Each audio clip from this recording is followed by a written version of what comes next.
Let's do something with this thing, why don't we? As I almost fall backwards opening the door.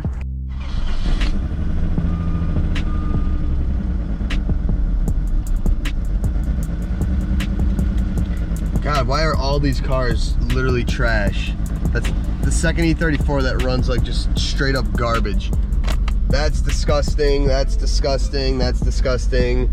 This whole car is disgusting. What's going on, guys? Here we are with this black 525i that I picked up a few weeks back, if you remember from my donor car video. So this is the car I picked up right after I picked up the Calypso, and this was basically my spare donor.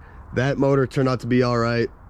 So basically my plan for this car is I think I kind of want it to be my winter beater slash I'll just hold on to it, and then when I have time or I'm bored, probably part it out, because as you guys can see, it's rotted, both quarters.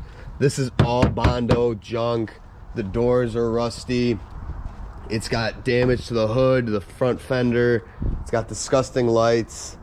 Basically, it's just a pile. But it's got a few nice things on it. Drilled and slotted rotors. I think these are E46 wheels. It is a black interior with a 5-speed. It's a 95, so it's a Getrag, nothing special. But as you guys see inside, it's disgusting. I have a full steam cleaning video on this that will be coming out. So I'm basically doing two things at once right now. I'm going to try to get it running better, and then I'm going to try to steam clean it. Steam cleaning is going to be its own video. This is going to be trying to get this car to actually run decent, because I'll start it up for you guys and you'll hear it's obviously got something wrong with the vacuum system, just like the Calypso had. So you start it and it revs to the moon, and then it just idles really bad. So this guy didn't really know what he was talking about with this car. He said it didn't run good because the cats were clogged, and then he said, never mind, I got it running good. When I was on my way to pick it up, I get there and I start it, and this is how it sounds. You can hear it's got an exhaust leak. But he said, oh yeah, the ICV wasn't hooked it up. I don't think it's hooked up right. We'll see. I haven't looked in this engine bay once except for to buy it. So my guess is something's wrong with the ICV system and there's a big vacuum leak. Clearly it has an exhaust leak, and I'm hoping that's not because the cats are clogged and it's like blowing out of the side. It could be. I don't really think that's the case though.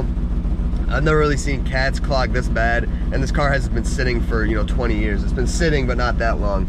But yeah, this video we're gonna get into it and get this thing running good and get this thing daily drivable again, to where it's actually runs. This car needs a lot of stuff. One thing for sure it needs, I believe, the drive shaft. He said the center support bearing, but it sounds like it's coming from way up front. Something just hits when you try to drive, like it smacks pretty bad. So I'm gonna get under the car, look at that. We're gonna look over a bunch of stuff. We're gonna really bulletproof this car. This is gonna be my $1,200 beater special. This is gonna be trying to get this thing good enough to get me through the winter. So that would be cool if it does. I think it'd be a fun video. It might be 2 parts. I don't know how many parts, depends how much stuff we find wrong with it, but we're gonna dig right into it. Well, the first reason it was running bad, which I forgot, I took the math out because I needed to troubleshoot it on the Calypso, not my Calypso, the parts Calypso. So I'm gonna start it with the math hooked in and see how it runs. That's clearly why it was running horrible. All right. Oh, I forgot it was in gear. All right, hold on. All right, so it doesn't run as crazy, but it still sounds. I think it actually has a misfire. I'm gonna go ahead and do my my little misfire check. All right, so I actually got the stomp test to work, and to my disbelief, a code I've never actually gotten on one of these cars before. I actually got a Vanos code. I got a 1266. Never gotten it. That leads to Vanos. What about the Vanos is up in the air. Could be a solenoid. It could be internal. I know these are pretty simple, and of course I don't have any spare solenoids or Vanoses. I had a ton, and I'm generous and just give them away to friends or whoever might need them. So that's an issue for me. I don't have a spare. Obviously I have 2 other cars I could pull them off of. I'm trying to avoid that, but again, I think this car has some vacuum ICV related issues, and I read that can also kind of lead into Vanos code. If the car's just not all there, then the Vanos might throw a code. So I gotta look underneath this intake, check out what's going on here. It's got like aluminum piping. It doesn't have a stock like intake, so that's one thing. I'm just gonna make sure the wiring isn't all screwed up, check for a misfire like I said, and yeah, basically go from there. And if nothing, then I'll probably pull the Vanos off one of my other cars and swap it in and see how this thing runs. Definitely could be a bad Vanos. It does kind of run a little funky, so we'll see. So this is probably the best thing I've ever seen and discovered that my light can do with an E34 hood. It's got like these little hinges at the back that just so happen to sit on the hood perfectly, so I can actually have a well-lit engine bay. First things first, right off the bat, this ICV hose that goes into the bottom of the boot, which would normally be a stock boot, this is metal. It does have the fitting, but it didn't have a hose clamp. Very loose, it just fell right off. So that was definitely a vacuum leak. While I don't think it was a major vacuum leak, it was definitely something. So I'm actually gonna pull this off so I can see how that's connected. I wouldn't be surprised if that's all backwards and screwed up. I'm gonna pull this off to get a better look underneath the intake. So this is an odd one, never seen this. This is the Vanos connector, I unhooked it. Not sure how, but maybe you guys can see in there, this is soaked with oil. Like, I mean like soaked with oil. I don't know how there'd be that much oil inside of this. Obviously this motor's a little leaky, but I don't know how it could be so leaky to get all over the inside of this connector, not just the outside. The other side of it, let me see. The other side of it also looks pretty awful. So I guess I'll clean that, I'll spray that, and that's a good place to start for the Vanos code. But other than that, everything else ICV related looks not too bad. All the lines are hooked up. Even this brake booster is blocked off, which always has a vacuum leak there. So could actually just be a Vanos thing. Like I said, I'm gonna pop the hose clamp on there. That might help. But clean that connector, start it back up, see how we're looking, and then if not, I'll pull off the solenoid off the other car and throw it on.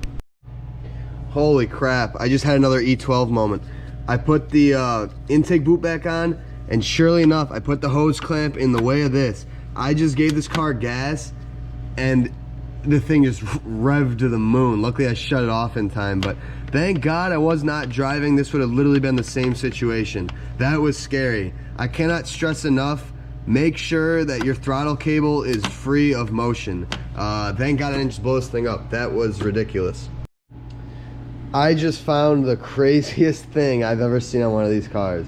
So the car was still doing the same thing, right? I'm looking, I didn't even notice this. The frickin' Vanos solenoid wire is crushed underneath the oil filter housing, or oil filter cap. So this guy did an oil change and got his frickin' Vanos wires stuck under the cap. And you can see right there, that's both the wires. They are completely broken. They're completely separated. So yeah, the Vanos was not getting any power or anything at all. That's crazy. And this whole wiring harness is really chopped up. You can see exposed wire through the whole thing. So yeah, I gotta rewire that. Gotta pull out the oil filter thing to get the wiring out, and then I gotta rewire this. That is quite the find. I love bringing home these piles of junk, E34's, old BMWs in general, because I know these motors really well, and I know that they don't get mad easily. So usually you do find something ridiculously stupid, and this is what I would call ridiculously stupid. I have never seen someone jam a Vanos wire into the oil filter. That is hilarious. And that would explain why the Vanos connector was covered in oil. It's all starting to come together for full circle here. That's pretty funny. So I'm actually gonna pull off this solenoid and wire it on the bench rather than leaning over the car, because that's just really annoying on my knees. So then we're gonna get to wiring.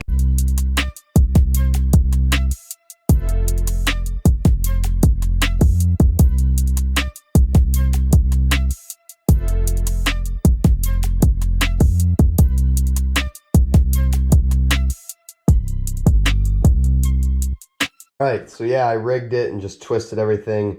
Something clearly went wrong here because the red wire is way shorter than the blue. I don't care about that as long as this reaches. Alright, awesome. I got it in and it does reach just barely. The wires got pretty twisted up installing. Hopefully nothing broke loose. Like I said, it's not the best wiring job. They're very frail, tiny wires.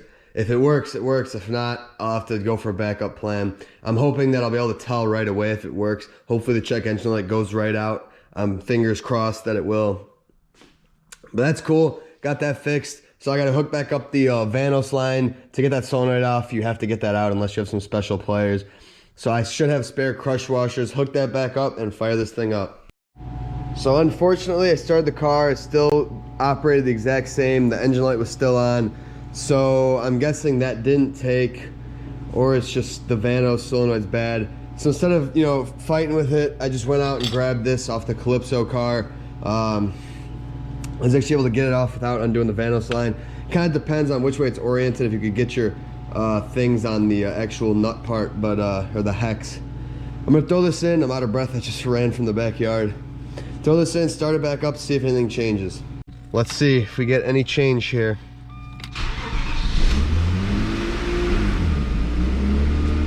It appears to be doing the exact same thing, unless maybe that did something. No, it still revs itself. I mean, it's got to be like an ICV thing, or a MAF thing. See, it just holds. It's not misfiring, so I do think that actually the Vanos is fixed. I think what I'm dealing with now is an entirely different thing, and I think that's related to it having a bad. I think it's got a bad MAF. So this is actually, yeah, I think it has a bad MAF. This is actually the MAF from the Calypso car, which I docked as a bad MAF. So I switched them. I'm gonna have to go switch them back because I think this is another issue of mine. Because I believe, if I'm thinking correctly, if a MAF is good, when you unplug it, the motor should shut off. So yeah, let's go grab a MAF and then let's see. It's so nice having a parts car for your parts car. Going to grab MAFs, going to grab Vanoses. It's not bad. So I did a stomp test after I turned the camera off, and I actually still did get a Vanos air, but I think it just has to stay on and clear. And I don't think a Vanos or a bad MAF is gonna help the car realize that it's running right. So this is its original MAF that I've confirmed to be good. So let's see how she runs with this. I'm anticipating it'll be 100%, but if not, then I gotta dig further, I guess. I don't really know what else it would be, but let's give this thing another go. Gotta crack the door. Poor garage door is getting put through work. It's the only thing I hate about working in when it's cold out. You got the heat on, so you can't just leave the doors open. So every time you gotta start a car, you gotta leave the door open. All right, let's give it a shot. And it's still revs. I do not understand why this car would have a rev hang. I really don't.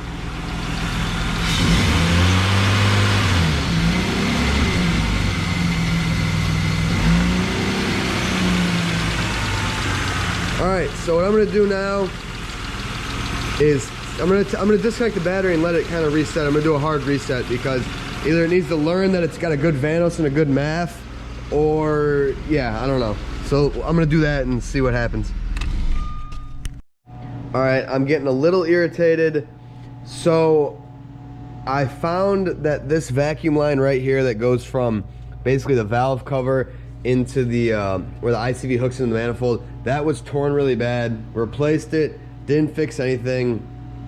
I swapped the Vanos solenoid hookup and the coolant temp sensor hookup, wondering if those were flopped. Didn't do anything. I pulled off the entire ICV, all the hoses. I made sure the ICV was in the right way. I made sure all the hoses were connected. They were. Swap MAFs again. Nothing. I have checked everywhere for vacuum leaks. I've checked the whole vacuum system. I understand this vacuum system. So, you know, I'm almost at a loss here. I've never had an M50 that I couldn't conquer, but for some reason, this thing is just being a pain in my ass. So, I gotta say, I've never gotten to this point with an M50. I've never been defeated by an M50. So I grabbed the MAF out of the Touring, known good MAF, threw it on, no change. The TPS on these cars is the one thing that is probably the hardest out of everything in this engine bay to get out, because it uses these garbage little screws that just get like corroded inside. and they're so hollow that they just, or not hollow, but they're skinny, so they just shred. So you strip them and they're always seized. So I had to cut one of these, use vice grips to get them out. So I didn't want to steal the Tourings because that one was just as difficult. But the E36, I know I used that TPS to troubleshoot my Calypso. So I knew that one was kind of easy to get out. So I actually ran outside, grabbed the E36's TPS, still no dice. So I've done nearly everything. The ICV, it's free, it moves. I don't see any point in throwing in an old ICV. All the vacuum lines are there, 3 different MAFs. I'm like pretty lost at this point, to be honest with you guys. While I got the battery disconnected and seeing if the car will do a nice little soft reset, I got underneath here to see what the guy was talking about when he said it needs a center support bearing, aka Guibo. And yeah, he was right. That thing is shot, completely destroyed. That would explain the noises the car makes when you start to drive. It's that thing just thumping. I don't know what the CSB looks like. Basically, the game plan is I could do the Guibo with the exhaust still on the car. So I'll do that first, and if it doesn't fix the noise, then I'll drop the exhaust and do the CSB. But I don't know if I'll do any of that if I can't get this freaking car to run. Well, let's see. There we go. I replaced the ICV. I put back in the one that the guy gave me as a spare. Long story short, like I said, the guy, you know, he was all over the place. Car wasn't running good, so he said, oh, I did the ICV, and then it still wasn't running good. So my guess is he did an oil change, ruined the Vanos solenoid wiring, so the car ran bad, so he went over and did an ICV. He put in a used piece of crap ICV that's not even OEM, and my guess is this was no good, letting too much air through, so I put the stock one in, and that seems to have fixed my issue. It's not perfect. It does still seem like it rev hangs a tiny bit, but it's nowhere near as bad. When you fire it up, it doesn't rev to the moon. So I would call it good. Maybe I'm just kind of, I might just be kind of overthinking it now at this point, because I'm pretty sure it's operating as it should. I'd have to go look at my one of my other cars, but I think it's good. Check engine light's still on, but that's worthless. I'll probably go for a drive right now and see. Yeah, so I'm happy after, you know, how many hours of troubleshooting. It turned out to be the one freaking thing that took me the longest to decide to do. So that's that video. The next video I'll do the CSB, or I mean the Guibo, and go through it bulletproof. You guys can probably hear in the video, this thing has a pretty wild lifter tick. When I pulled the dipstick and checked the oil seemed really thin. I'd imagine it's got some sort of, you know, 0W whatever. So probably the oil's not thick enough. So I'm gonna go, you know, probably do an oil change, put some 10W40 in there like these things like. And then yeah, we'll do a couple more things. I gotta do the steam cleaning the interior video. So this took longer than I thought it would. I didn't think this video would be this long, but I've never had that big of a hard time trying to figure out an M50 before. So I knew it was something vacuum related. I knew it was something in that system. While I tried a ton of other stuff, you know, inherently I just knew because doing those tests. So there you guys have it. My junky 525i, maybe winter beater. We'll see. Thank you guys for watching. I will see you in the next one.